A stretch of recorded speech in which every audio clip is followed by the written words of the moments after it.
I woke up and I beat the trash man this morning. Got up at 7 a.m. I'm gonna try to do the same thing tomorrow. Not to beat the trash man, just to get up at 7 a.m. Here's another little sunset.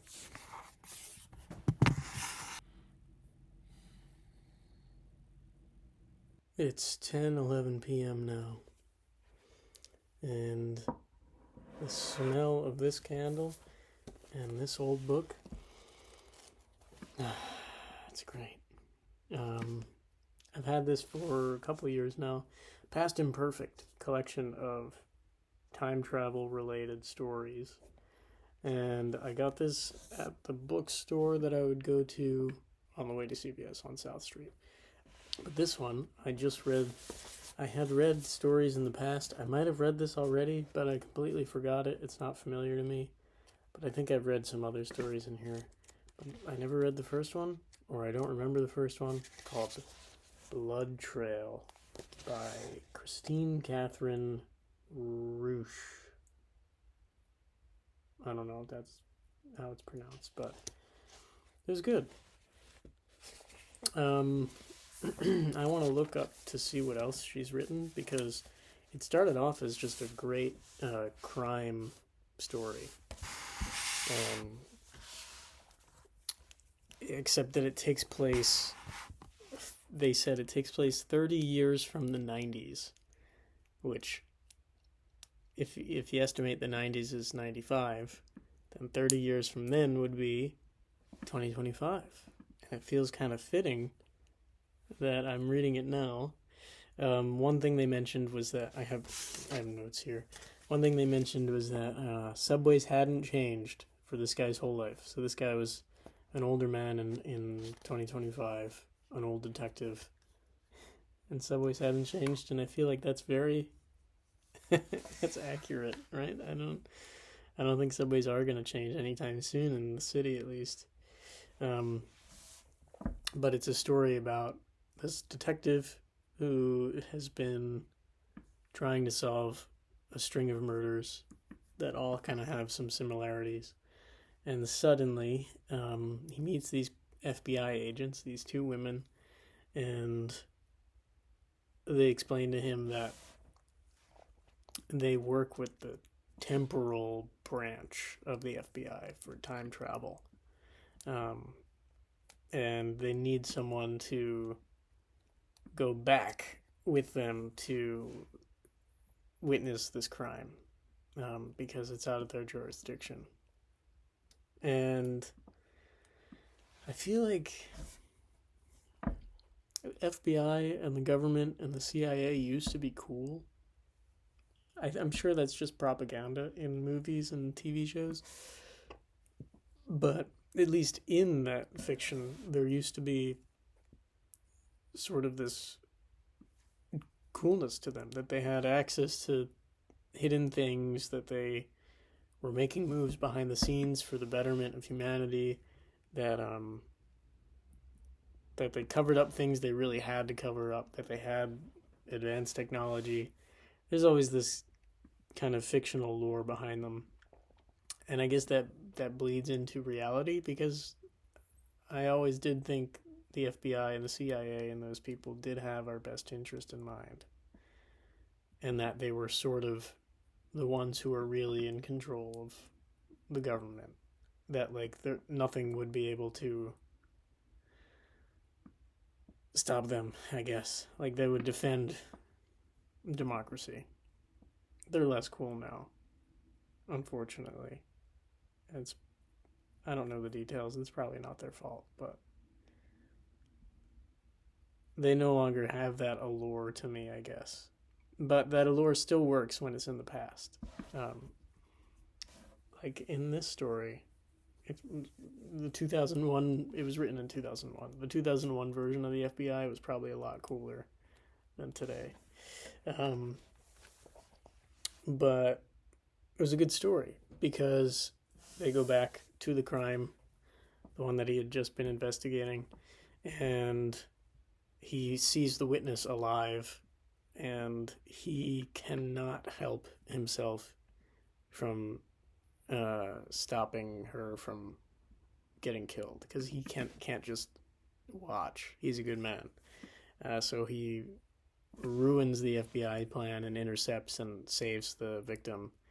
Um, but it turns out that they were kind of counting on him doing that the whole time, and they just wanted to test what happens when someone um, ruins the time. Someone ruins the timeline, and turns out it's okay.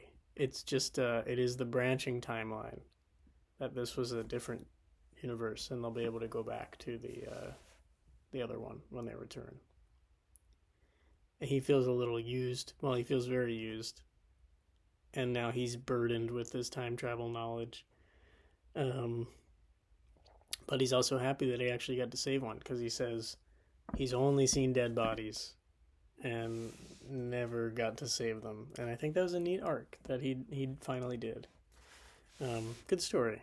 I'm gonna look her up just to see if she's written any like popular books. Let's see. I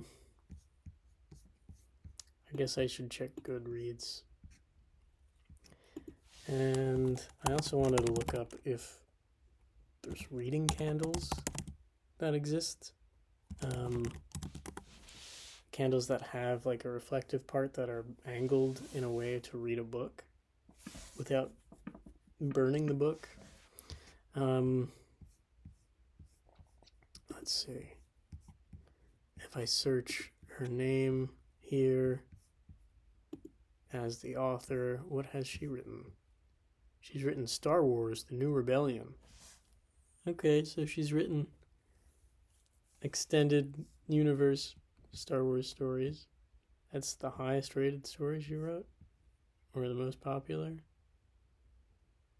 Yeah, that's the most popular. There's other highly rated ones, but not that many reads. The Retrieval Artist seems like a popular story from her. It's a sci-fi. Makes sense. I'll check it out. And so reading candles next.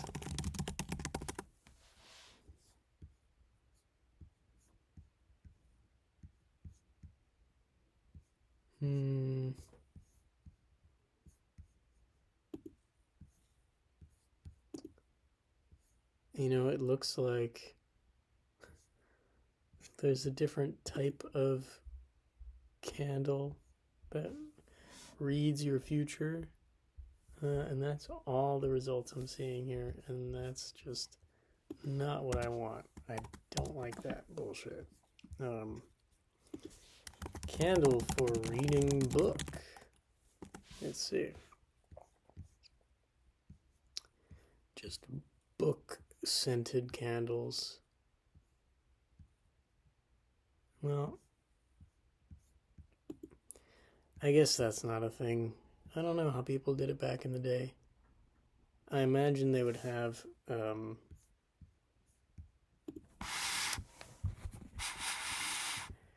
imagine they'd have some kind of metal piece here that was curved so it would bend the light and point it. But I don't know. It would be nice to be able to read in the candlelight because it is bright enough if I hold it close. I just don't want to hold the book right over the candle.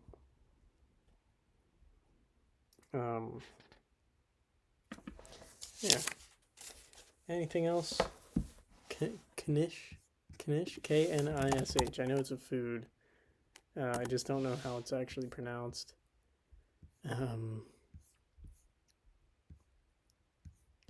Let's see. Yeah. Knish. Okay. Mashed potatoes and fried onions in some dough or cheese. Looks good. I'd like to try one someday. Deep fried or baked. Okay. Anything else? I don't think so.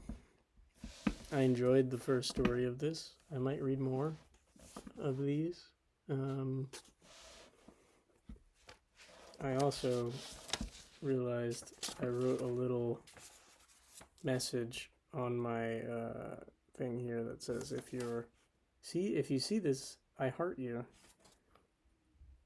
And I don't know if it's me that wrote this, but I imagine it is, because no one else would write this.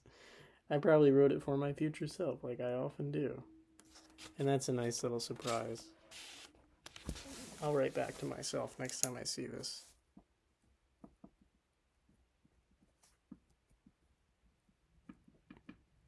Heart you too, bro. There we go. Yeah, good story called Blood Trail. I don't think I have anything else. These videos are getting longer and longer. I don't know if it's best that I talk everything out or if I should start writing these things down. I'll think about it. It's a lot easier for me to talk, but I did just end up writing what I wanted to talk about here. Might as well just commit to writing it, right? I don't know. Anyway, that's it. I didn't watch anything else. Oh, I did. I watched The Big Sick from 2017 with Kumail Nanjiani. I don't know how to pronounce his name. It was okay. It was on my list for a long time, and I finally watched it. And I don't think it really stuck the landing. Like, it was good, but the ending, it felt rushed. I don't know. I wouldn't really recommend it. I don't know why it was on my list in the first place, but I owed it to my past self to watch it, so I did. And that's it. Here, so I can do this transition. That's it, and good night.